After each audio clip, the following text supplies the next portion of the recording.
Hello, and welcome to Color Commentary. I'm TJ, your average fan, and I'll be talking to you today about Marvel's Miss Marvel, Episode 3, Seeing Red. And, yeah, let's just get into this episode. Spoilers!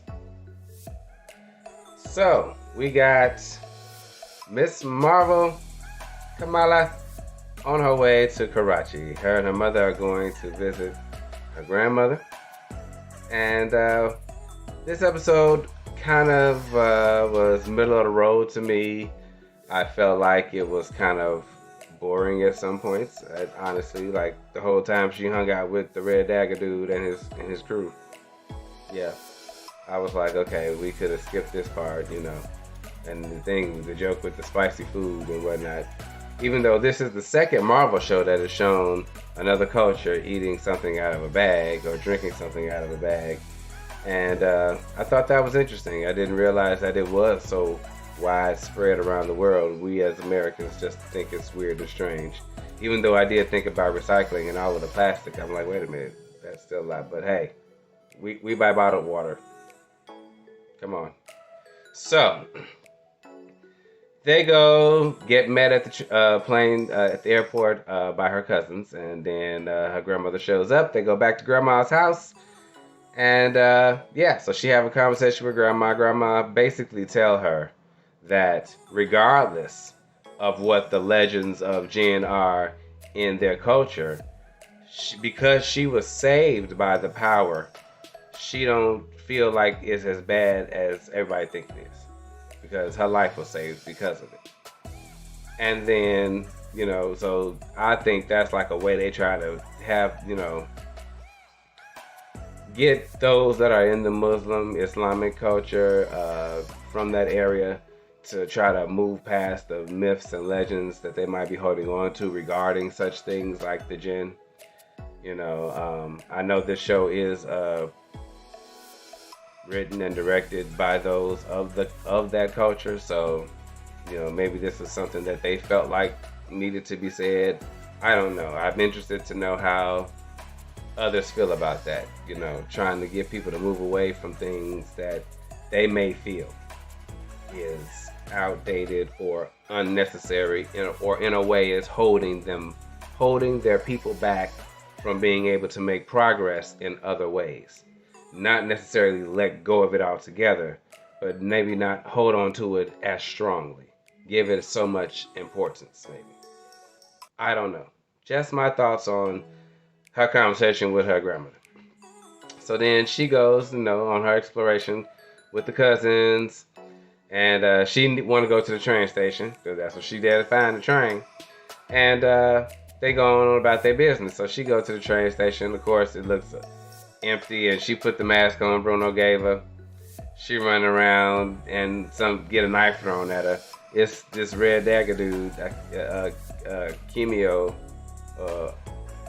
Camo. His name is Cameron or something to that effect, I believe.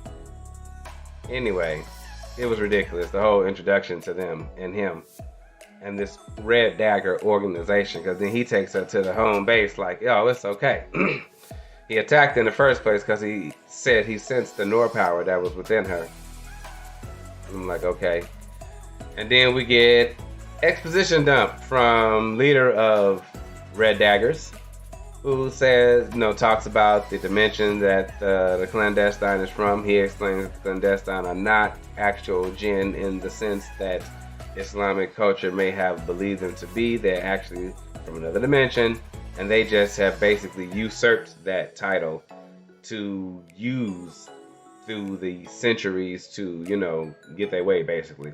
That's what I got from what he said. And then he showed an example of what their dimension looked like. It's basically like on top of ours, like dimensions layered on top of layers, and they're made differently. Land masses are set differently. Energy sources are different. And he and his group are basically there to play dimensional border patrol, basically. That's what I got out of it.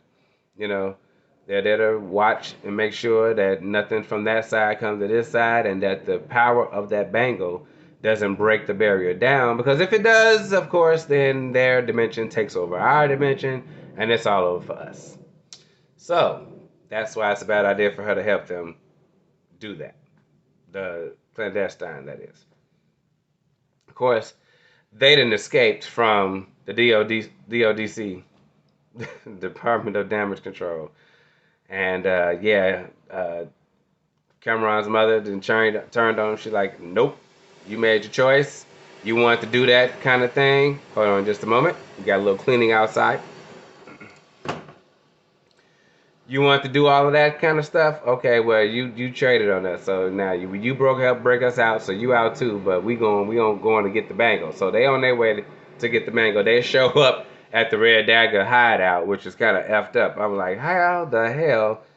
But anyway, they broke in. Another fight ensues that I thought was a waste of time. I knew that the Red Dagger leader dude was going to end up dead. And sure enough, in saving their life from one of the clandestine, the Red Dagger leader dude gets stabbed in the back. He's dead.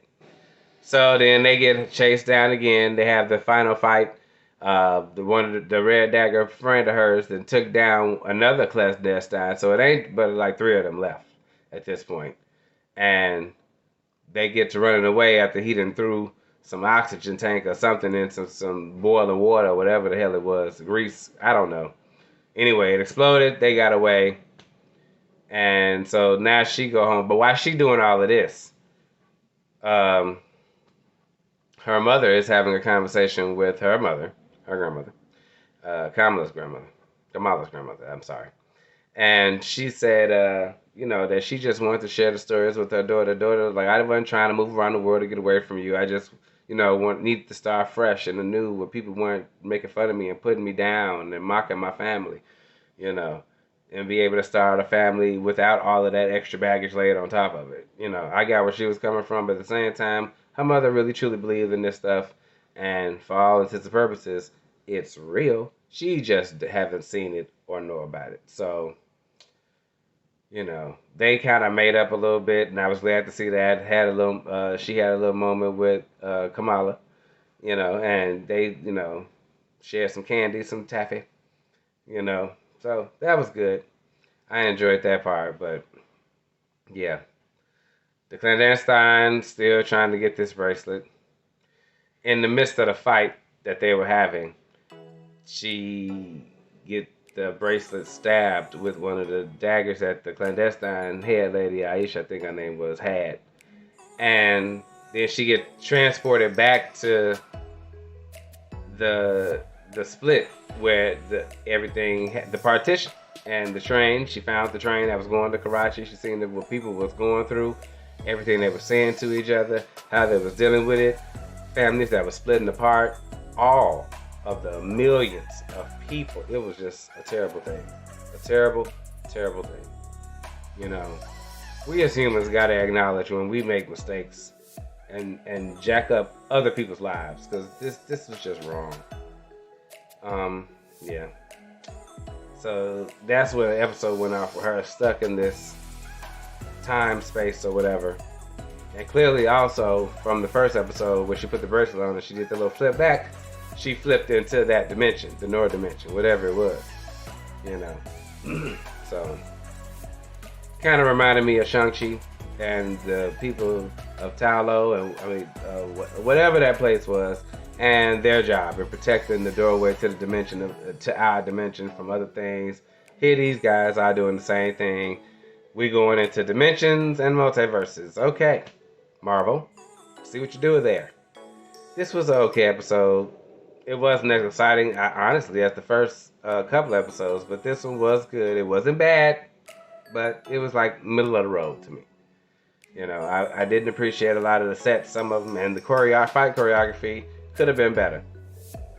I liked some of it, but some of it was like you could almost see the counting being done in the move set. 1, 2, 3, turn. Yeah, and I didn't like that. It wasn't smooth enough. But other than that, overall, I liked the episode. So I will see you guys next week for another episode of the Miss Marvel. Have a great day.